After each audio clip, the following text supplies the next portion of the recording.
I'm Callie and this is Kapowski Reads.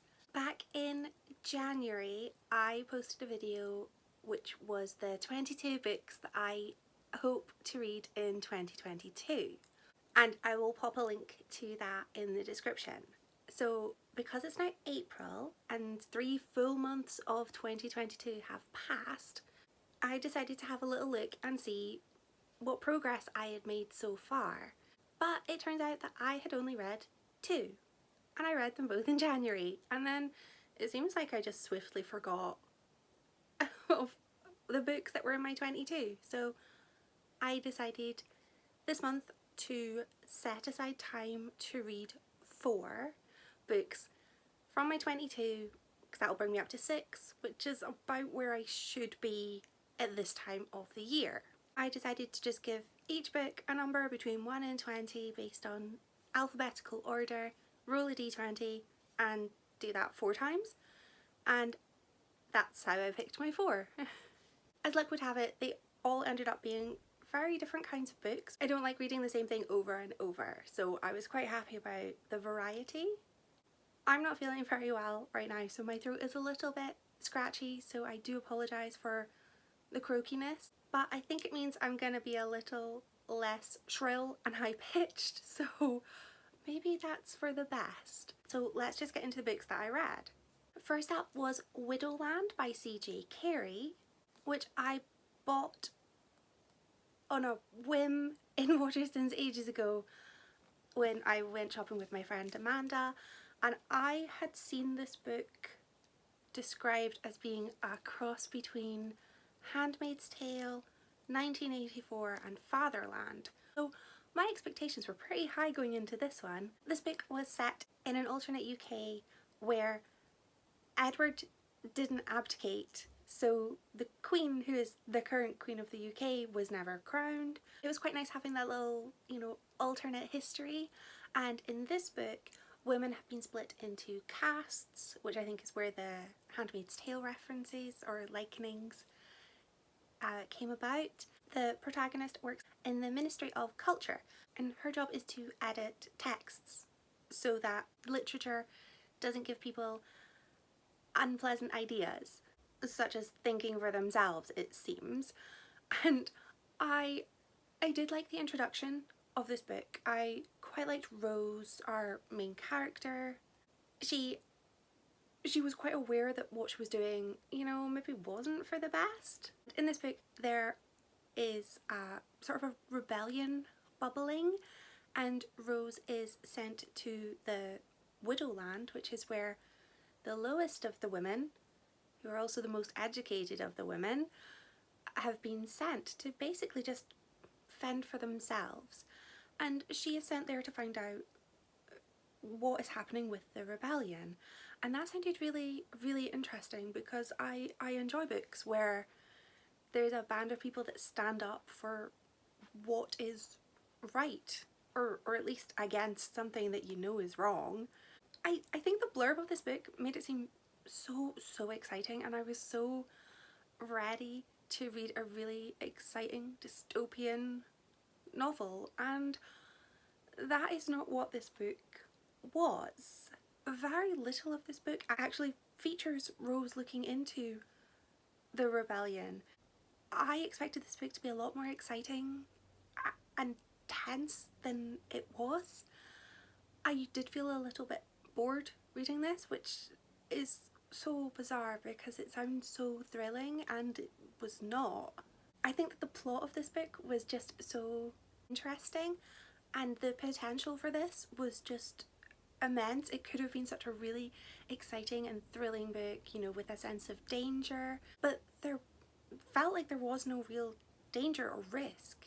So I ended up giving this book just 2 stars. It was okay, I felt very underwhelmed by this book, which I feel really bad about. Based on every piece of marketing that I have seen for this book, I was not expecting it to be a kind of classic historical fiction.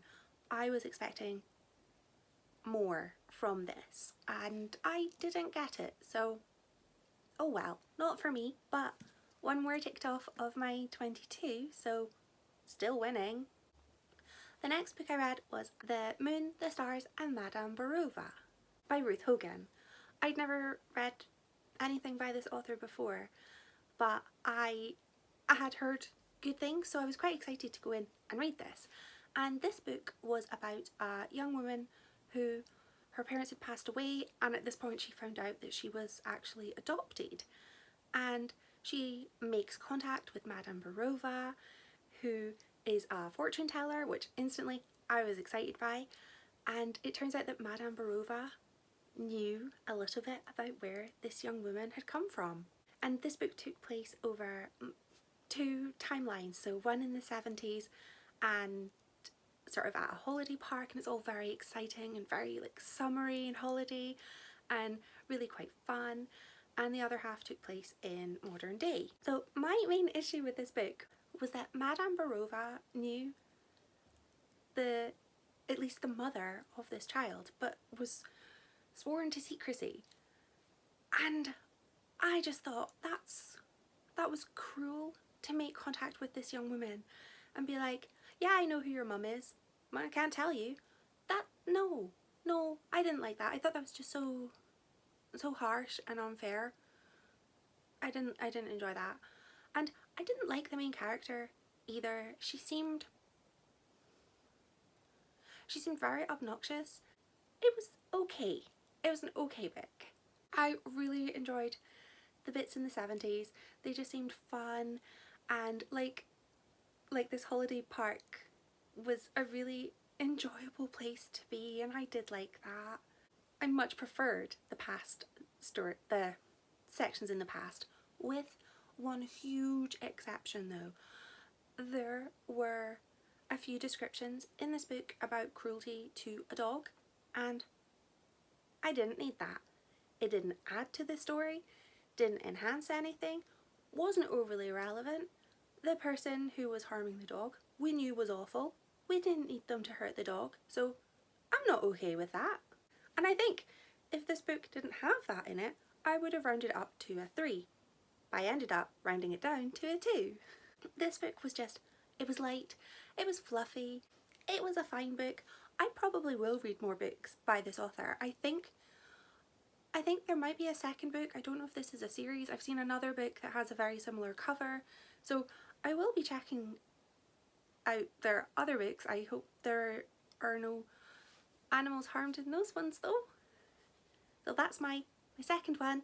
I'm quite happy I've gone from a 2 to a 2.5 rounded down. Next book I read was 6 Crimson Cranes by Elizabeth Lim, which I have been wanting to read. I've wanted to read this for ages. It is a retelling, or at least it's inspired by Hans Christian Andersen's 12 Swans. I was really excited that I was in the mood to read fantasy. I had an amazing sounding fantasy to read. I read it. I loved it. So in this book, Shiori is the princess, the only girl, and her 6 brothers are cursed to turn into cranes. So there's cranes in this instead of swans. She's cursed to not be able to tell anybody anything, but she also has a bowl on her head, which I forgot about for most of the book, and then every so often somebody would mention a bowl on her head. I would remember and I would laugh, because just the idea of somebody walking around with a walnut bowl on their head made me chuckle.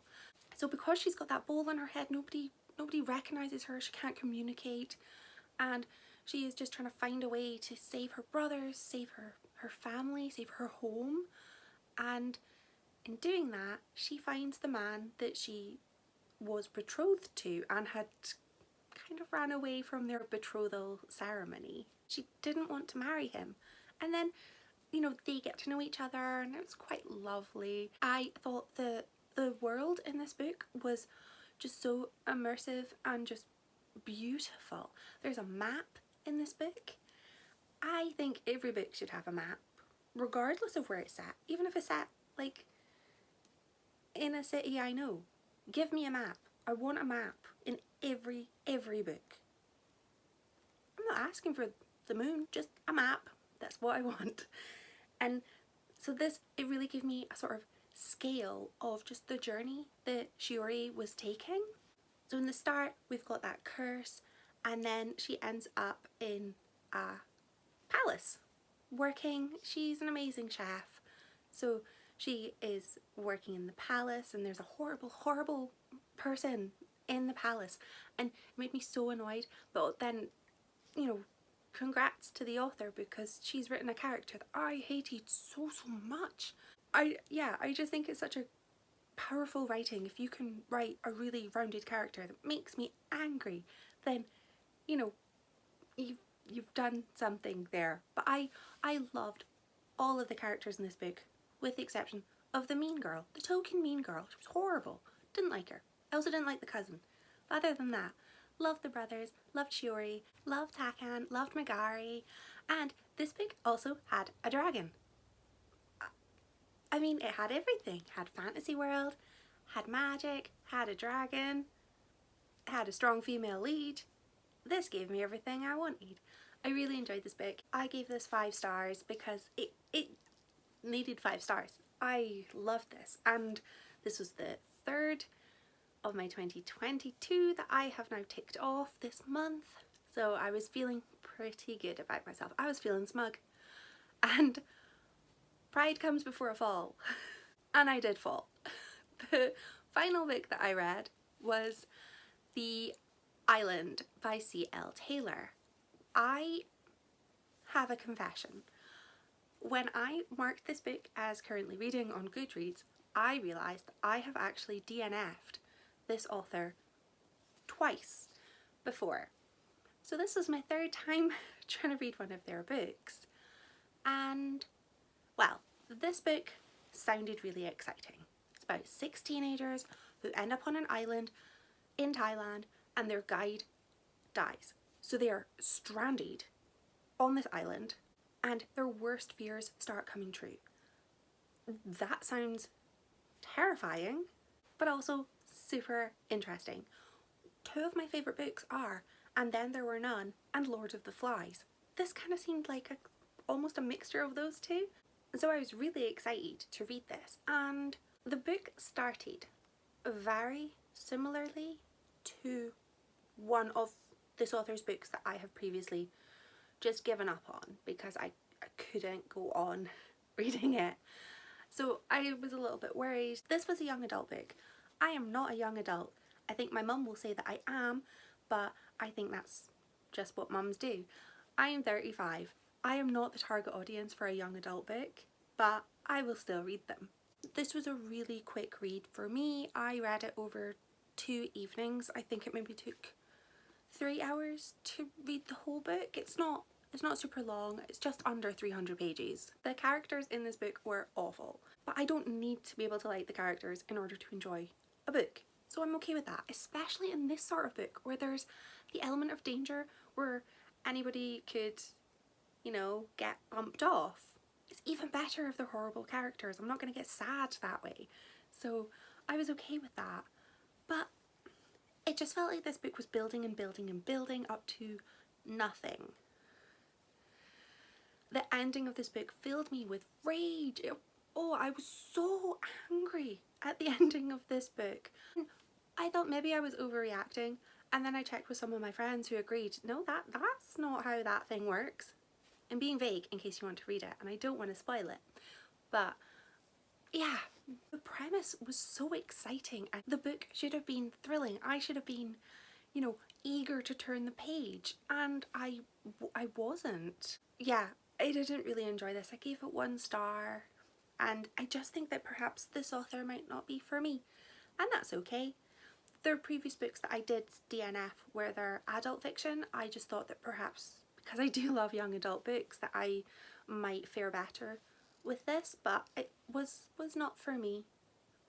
So I was a bit gutted to end that with a 1 star, but we also had a 5 star. And I'm kind of still taking this as a success because I'm now on 6 books of my 22. I'm feeling pretty good, I'm up to date, and one of those is a new favourite. I'm fairly certain that 6 Crimson Cranes is gonna get reread. I really enjoyed it and I've recommended it to my friends. I'm just a bit sad that the other 3 haven't been as successful for me, but that's okay. I'm sure other people love them. They just weren't for me. at the time that I read them. If you have read any of these books, then let me know in the comments what you thought about them, and let me know how you're getting on with your 2022 reading goals. If you're getting on better than me, then I'm very jealous. I just clearly forgot that I'd set goals. Thank you for watching. Enjoy your week. Bye!